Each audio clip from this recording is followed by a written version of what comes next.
and I was born in Chicago, Illinois. I moved to Nebraska soon after.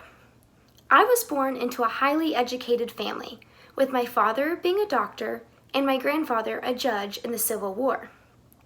I have 7 other siblings and am the 6th of the 8 children in my family. My family is very religious, which oftentimes affected the occupations that we had.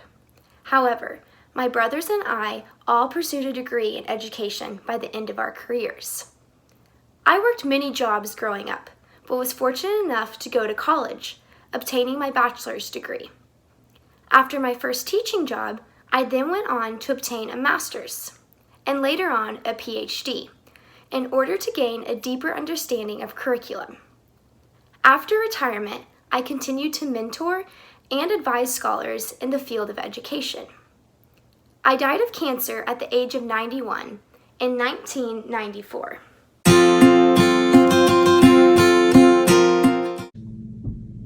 Hello, I am John Dewey. I came into the world on October 20th, 1859 in Burlington, Vermont. I was the third born of 4 sons for my parents Archibald and Lucinda. To be honest, my love of literature sparked from my dad. He loved reading British literature to us as children. My father ran a profitable tobacco company, providing our family a very comfortable life. I attended a public school in Vermont in my early years, but by the age of 15, I was ready to enroll into the university. Philosophy became a fascination of mine. After receiving my doctorate, I began to teach it to others in several universities. I also wrote many pieces of literature over the topic. Well over 1,000 pieces, including essays, articles, and books to be exact. Not only was I able to spread the word of philosophy and education to my students, but to my own children as well. I had 6 children of my own and 1 adopted with my wife, Harriet. My educational theory had a basis for social experiment. I was fortunate to be able to open my own experimental primary school in 1894, where I was able to put my theories to the test. I like to think I started the push for educational reform. On June 1st, 1952, I died of pneumonia in my New York apartment.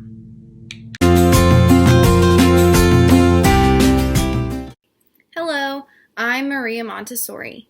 I was born August 31st, 1870, in the small town of Chiarvelle, Italy. My father, Alessandro, worked as an official for a local tobacco company, and my mother, Renilde, was highly educated and an avid reader.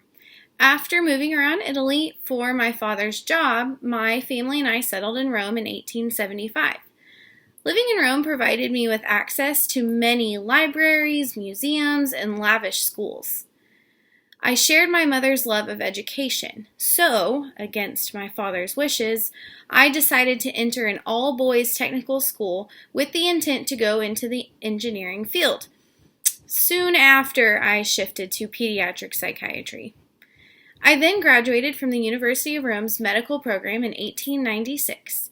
After years of research on educational theory and pedagogy, I originated the Montessori method of teaching, founded thousands of schools across the globe, and made a massive impact on the world of education.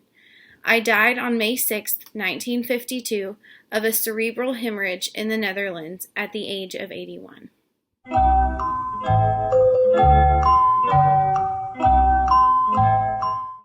Early life for 100.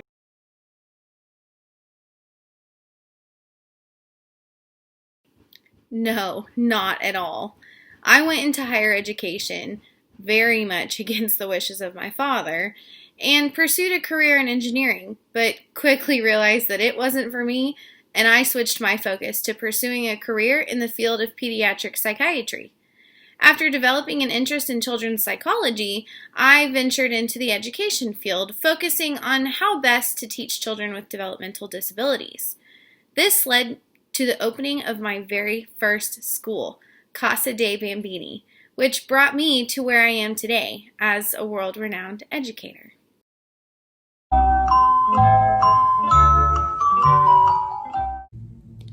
Early life for 200, please.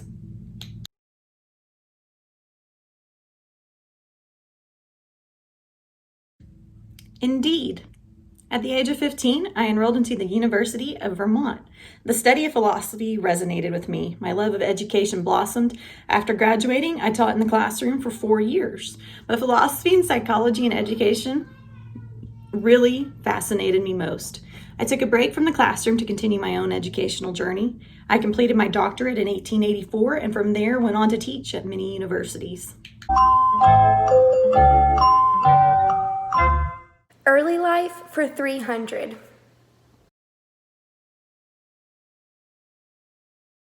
I first began my career in education as a high school science teacher at the age of 19. I began to quickly see the flaws in curriculum through the tests that I administered. Seeing that students simply memorized their answers instead of fully grasping the content that was being taught. This realization and desire for change in curriculum led me to gaining my master's degree and later on my PhD. I went on to have various other jobs in the field of education at the collegiate level. However, it was my involvement with the 8-year study that allowed me to be nationally prominent in the field of education. This study took 30 secondary schools and allowed them to make their own curriculum based upon their students and their needs. We examined these schools to see the success rate of the students in their next field of study. This study proved the importance of evaluating the framework of curriculum as well as focusing on its implementation. However, due to the flexibility of this curriculum, this study showed the difficulty in creating assessments to gauge student success. Therefore, I quickly became intrigued with testing and its effects on student education. After this study, I then became director of Stanford's Advanced Study in Behavioral Science, which is the job that I had until I retired.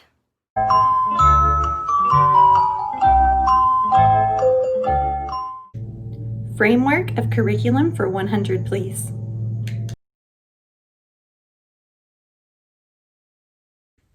Social reform. From a very young age, I believed in peace from social aspects. I knew that your social backgrounds played a major role in your understanding of the world. When it came time for me to develop my own educational theories, I knew that social reform would be the basis. I believe in order to get the most success from students, the school needs to be a social institution. The learning experiences should be hands-on, socially engaging, and developmentally appropriate for young children. Schools and classrooms should reflect real-life situations. Though my views of sociology in the classroom were not favored at the time, it wasn't long before they were recognized for what they were and praised.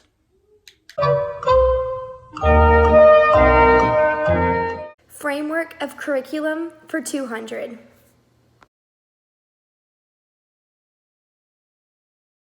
One of the most influential pieces of work that I published was a book called The Basic Principles of Curriculum and Instruction, which gives a basic framework for curriculum development.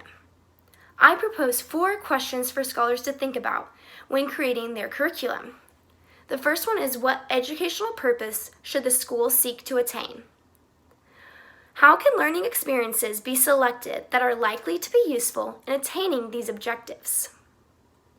How can learning experiences be organized for effective instruction? And last, how can the effectiveness of learning experiences be evaluated? I believe that the way for students to truly understand and grasp the knowledge presented to them is by constantly assessing curriculum and making changes to the areas that do not meet the needs of our students today. The questions presented above give a foundation for the ways in which curriculum should be assessed. I also developed the National Assessment of Educational Progress, which evaluates the effectiveness of the educational system. I believe that these questions will help schools create their own curriculum that is unique and most beneficial to the students in their school. This kind of a curriculum will not only allow students to become passionate about their learning, but will also allow teachers to be passionate about what they are presenting. I believe that relationship building within the classroom is a key aspect when creating curriculum. Framework of curriculum for 300.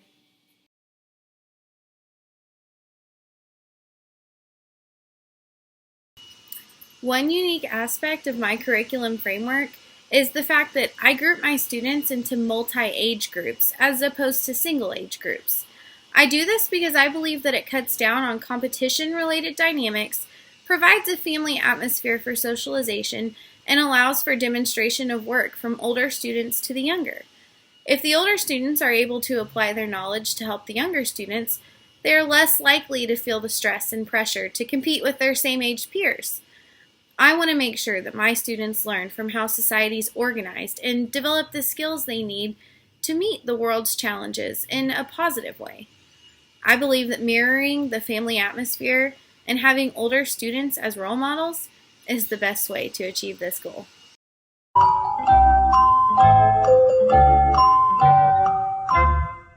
Curriculum implementation for 100.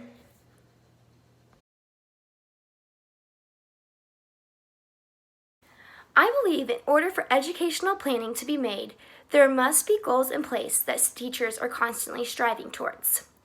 These goals will give a basic structure of what the lesson materials and outcomes will be. Therefore, when implementing curriculum into the classroom, there must be some form of goal or objective in place, not only for the teacher to follow, but for others to know the aim and purpose behind each lesson. Obtaining the best objectives for curriculum will be a continuous debate. However, it is turning to each of these sources that allow for curriculum to continue to be strengthened. I believe that education should involve a student changing their behavior towards a specific idea or subject.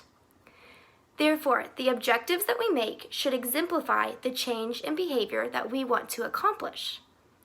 It is the gap from one behavior to the next that allows information to be taught that is relevant to the change in their behavior.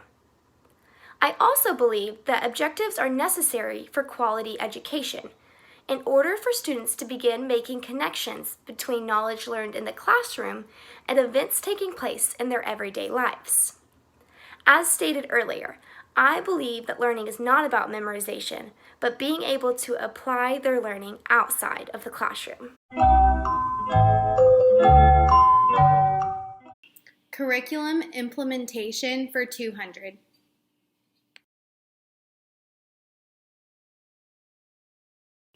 I believe in the value of hands-on learning, which emphasizes and encourages a child's natural sense of curiosity.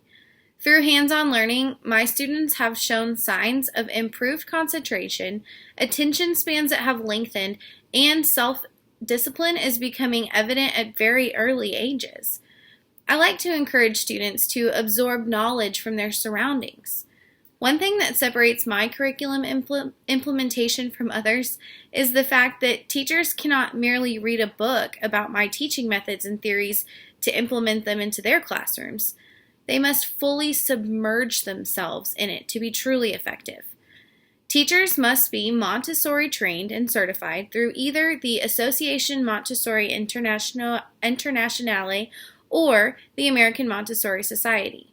Our extensive training includes child psychology, educational theory, material demonstrations, supervised practice with Montessori apparatus, observation of Montessori classrooms, supervised practice teaching, and extensive written and oral exams.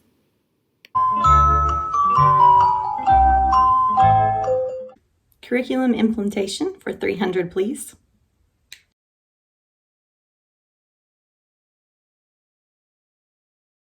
For me, the classroom is a social entity for children to learn and problem solve together as a community. I see each student as an individual with their own processes of learning. I find it unethical teaching behavior to introduce too much academic content at once out of context with children's social lives. Children, not content, should be the focus of the educational process.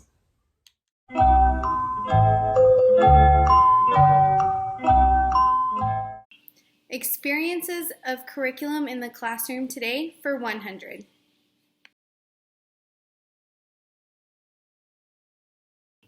Today, there are around 5,000 Montessori schools across the United States that serve over 1 million children of all ages. The Montessori method has evolved and expanded over the years to better create intergenerational relationships between the young and the old, as well as to cultivate cross-cultural relationships between international students.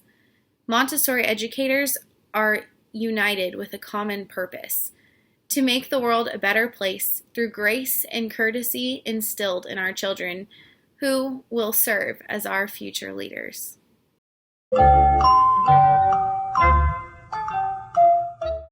Experiences of your curriculum in the classroom today for 200, please.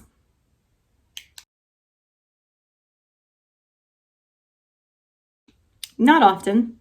Common Core was developed implementing a set standard for all students. In today's classroom, teachers are faced with the duty of teaching one standard to all students. There is a time frame set on this work, not allowing individual students the opportunity to learn at their own paces.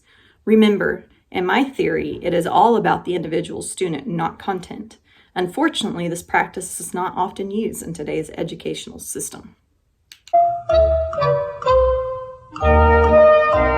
Experiences of curriculum in the classroom today for 300.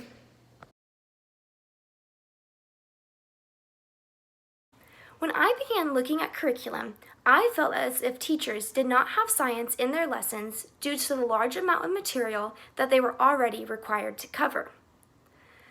Although many schools today have been making a large effort for science to become a foundational part in students' education, I feel as if teachers still struggle with finding time to teach science within the day. It continues to be a subject that is pushed to the side due to the so-called core subjects that overshadow it. However, I believe, along with many other scholarly men, that science helps students in many areas of life.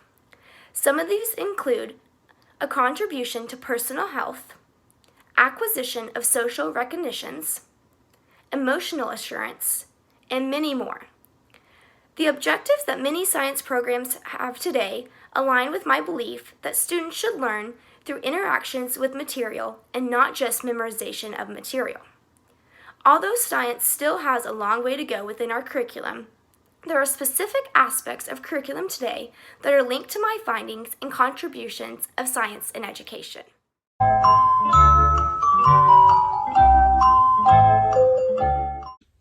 Fun facts for 100, please.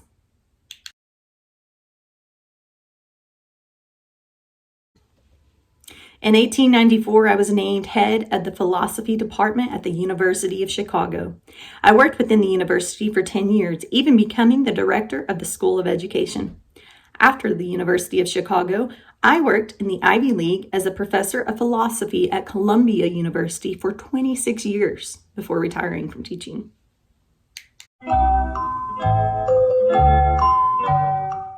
Fun facts for 200.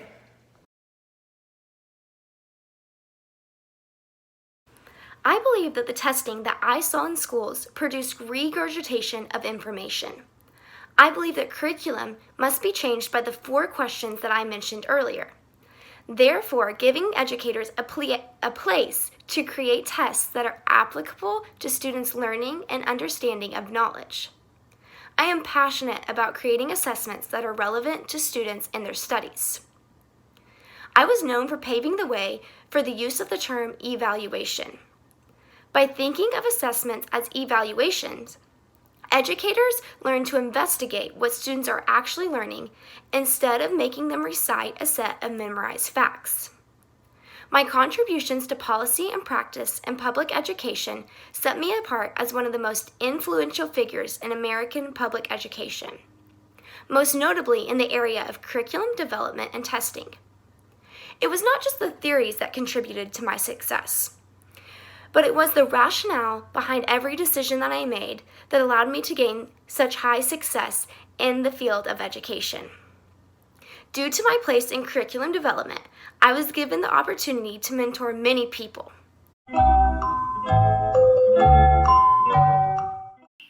Fun facts for 300.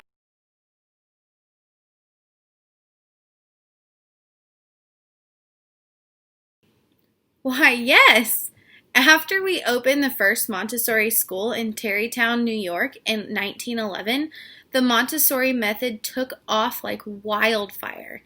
We even had the support of Thomas Edison and Alexander Graham Bell. Education officials were so excited to share the Montessori method with the rest of the country, they went as far as to invite me to speak at the National Education Association Conference in Oakland, California, in front of more than 15,000 fellow educational leaders.